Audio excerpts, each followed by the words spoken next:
본문 말씀은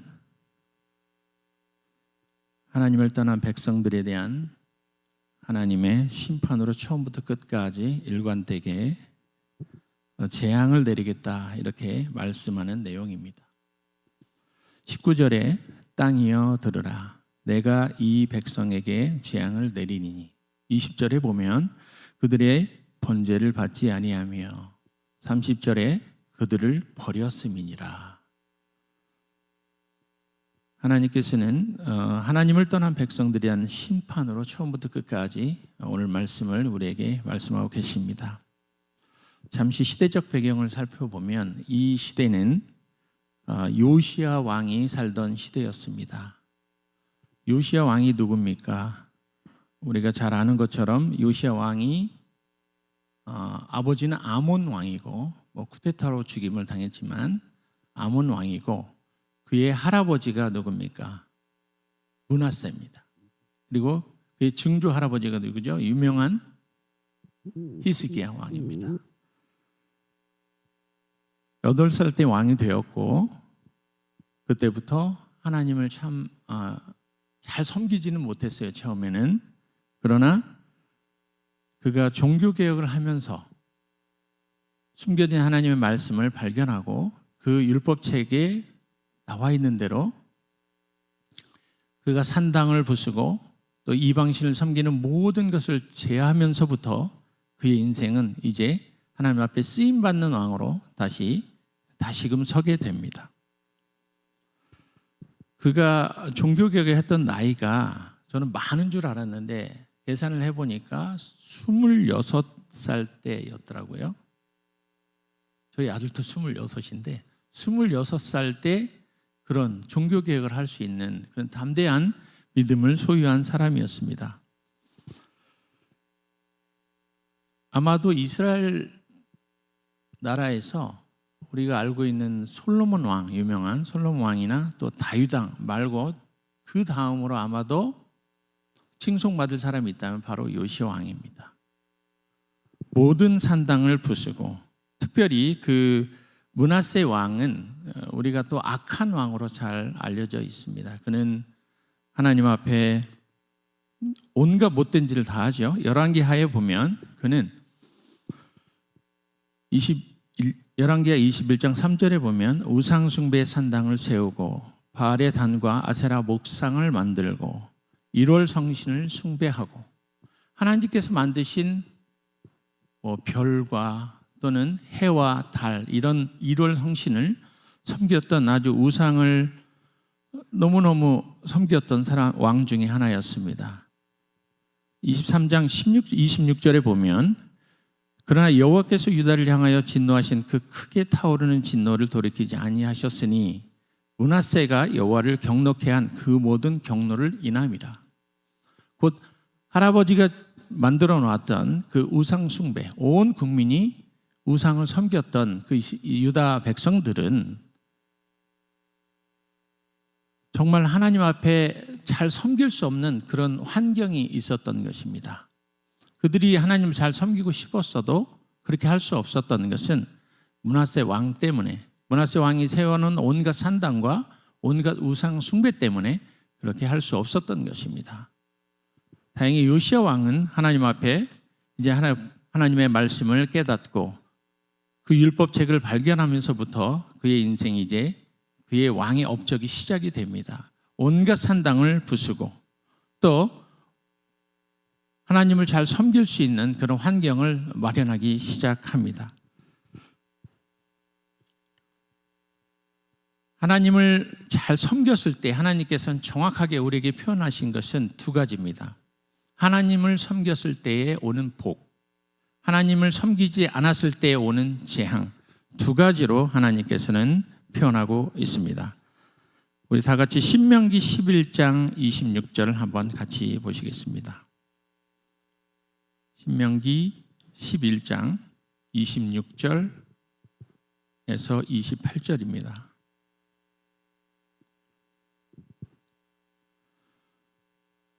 내가 오늘날 복과 저주를 너희 앞에 두나니 너희가 만일 내가 오늘날 너희에게 명하는 너희 하나님 여호와의 명령을 들으면 복이 될 것이요 너희가 만일 내가 오늘날 너에게 명하는 도에서 돌이켜 떠나 너희 하나님 여호와의 명령을 듣지 아니하고 본래 알지 못하던 다른 신들을 쫓으면 저주를 받으리라 이렇게 말씀하셨습니다.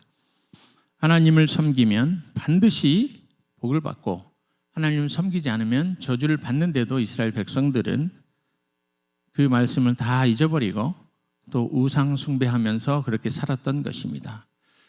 바로 요시야의 왕의 업적이 이것입니다. 요시야는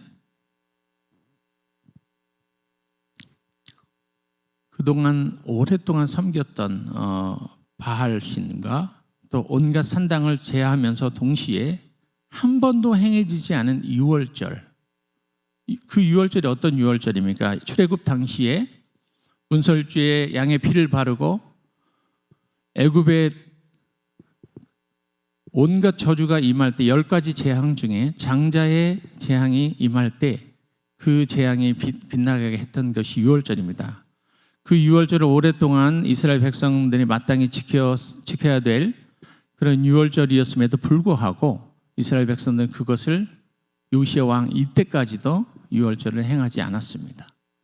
요시야 왕의 업적이 바로 이것입니다.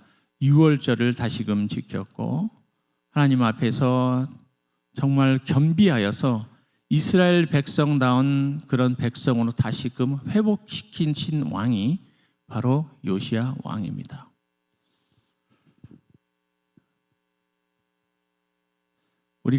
저는 이 말씀을 보면서 미국 땅을 한번 생각해 보았습니다. 우리가 사는 이 땅이 정말 하나님께서 선택하시고 오래전에 메이플라워를 통해서 102명의 그런 신앙의 청교도인들을 통하여서 이 나라가 세워지고 언제나 하나님 앞에 그렇게 추수감사를 예배드리고 또 하나님이 정말 이 나라의 주인이시고 언제나 고백하는 그러한 백성이었는데 어느 순간에서부터 이 땅은 이미 변질되게 되었습니다. 미국에서는 대통령 취임식 때마다 성경에 손을 얹고 취임식을 하는 것을 보게 되었습니다. 저도 처음에 미국에 왔을 때에 대통령이 성경에 손을 얹고 선서를 하면서 그렇게 대통령식을 치를 때 그 광경을 보며 감격한 때가 있었습니다. 그런데 어느 순간부터 이제 대통령 취임식 때마다 하나님의 이름은 뒷전으로 밀려나게 되었던 것을 알게 되었습니다. 최근에 어떤 임마누엘 클리버라는 감리교 목사님이 있었습니다. 이 목사님이 이제 백악관에 초청되어서 그 축도를 하게 되었는데 대통령 취임식 때 축도를 하면서 마지막에 뭐라고 얘기하냐면요, 예수님의 이름이 나오는가 싶었는데 나오지 않고 오히려 다른 신의 이름으로, 온갖 세상에 있는 신의 이름으로 그렇게 기도를 합니다. 그리고 마지막에는 Amen 또 A woman 그렇게 하는 것을 보고 제가 깜짝 놀랐습니다. 미국이 언제부터 이렇게 하나님의 국가에서 평범한 국가로, 선택된 국가에서 정말 평범한 국가로 이렇게 전락했는가, 너무나 안타까운 시간이었습니다. 워싱턴에 있는 유 목사님이라고 계십니다. 유흥렬 목사님, 아마도 아실 건데요, 이 목사님이 한 번은 백악관에 초청이 되어서 그 하원에서 기도하는 시간이 있었습니다. 거기서 기도할 때에는 항상 먼저 어떻게 기도할지를 스크린을 한다고 합니다. 그리고 그 내용이 특별한 내용이 없으면 기도할 수 있도록 그렇게 허락을 해준다고 합니다. 이 목사님이 예수님의 이름으로 기도하고 싶어서 미리 이메일을 보내지 않고 하기 전날 새벽에 이메일을 보냈대요. 그리고 스크린하지 않고 자기가 기도할 때에 하나님의 이름을 높이 부르고 마지막에 예수님의 이름으로 기도합니다 이렇게 하고 마쳤습니다. 그 생방송이었는데 저녁에 난리가 났죠. 왜냐하면 예수님의 이름으로 쓰면 안 되는데 예수님의 이름으로 기도를 했기 때문에. 그래서 이분도 걱정을 하고 과연 이제 많은 사람들이 얼마나 자기를 질책할지 걱정하고 있었는데, 많은 사람들이 이메일을 보내오면서 목사님 감사합니다. 목사님 예수님의 이름으로 기도해줘서 너무 감사합니다. 우리 정말 이렇게 나도 똑같은 신앙인으로 살고 있습니다. 감사합니다 목사님. 이런 칭찬의 이메일을 많이 받았다고 합니다. 오늘날 우리가 살아가면서 정말 어디서부터 잘못되었는지, 하나님의 말씀을 우리가 언제부터 잊어버렸는지 우리도 잘 모를 때가 있습니다. 하나님께서 그렇게 숭고하게 우리에게 주셨던 그런 신앙을 미국 사람들도 잊어버리고, 또 우리가 살아가면서도 잊어버리고 살 때가 많이 있습니다. 그러나 시대를 막론하고 하나님을 인정하고 하나님의 복을 인정한다면 하나님께서는 우리에게 저주 대신 복으로 우리에게 갚아 주십니다.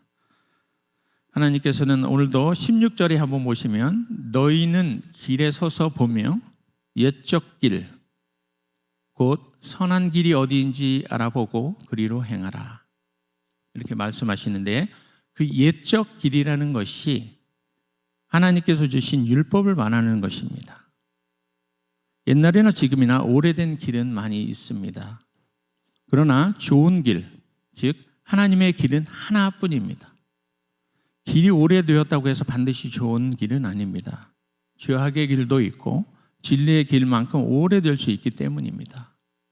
그러나 선한 길, 하나님의 길을 찾아 말씀으로 돌아가서 새로운 자녀로 삶을 살아가시기를 바라겠습니다.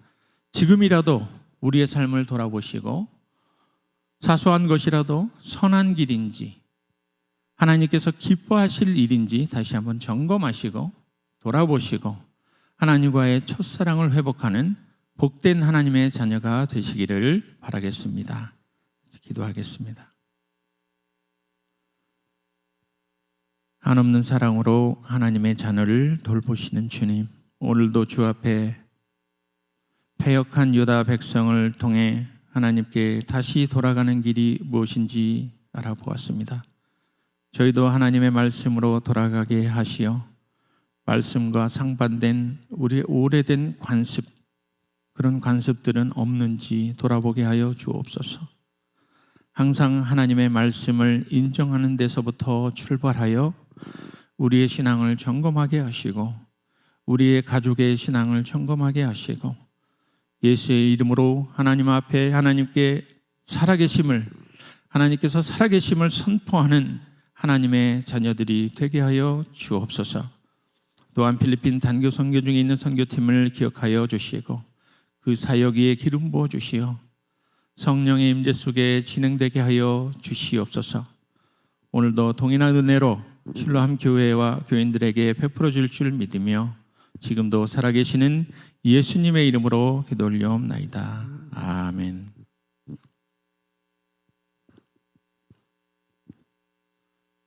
이제 선교팀 소식을 전해드리겠습니다. 단기 선교팀이 필리핀에 잘 도착해서 선교 사역을 시작하였습니다. 오늘부터 이제 의료 선교를 시작하신다고 합니다. 그리고 VBS도 체육관에서 진행한다고 합니다.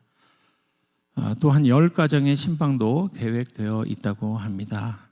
이를 위해서 오늘 기도해 주시기 바랍니다. 좋은 날씨를 위해서 특별히 기도해 주시고 또 영적 전쟁을 위해서 기도해 주시기 바랍니다. 주기도문으로 예배 마치겠습니다. 하늘에 계신 우리 아버지의 이름이 거룩히 여김을 받으시오며 나라의 마옵시며 뜻이 하늘에서 이루어진 것 같이 땅에서도 이루어지리다. 오늘날 우리에게 일용할 양식을 주옵시고 우리가 우리에게 죄진 자를 사해 준 것 같이 우리 죄를 사하여 주옵시고 우리를 시험에 들게 하지 마옵시고 다만 하게 섞어옵소서. 내게 나라와 권세와 영광이 아버지께 영원히 있사옵나이다. 아멘.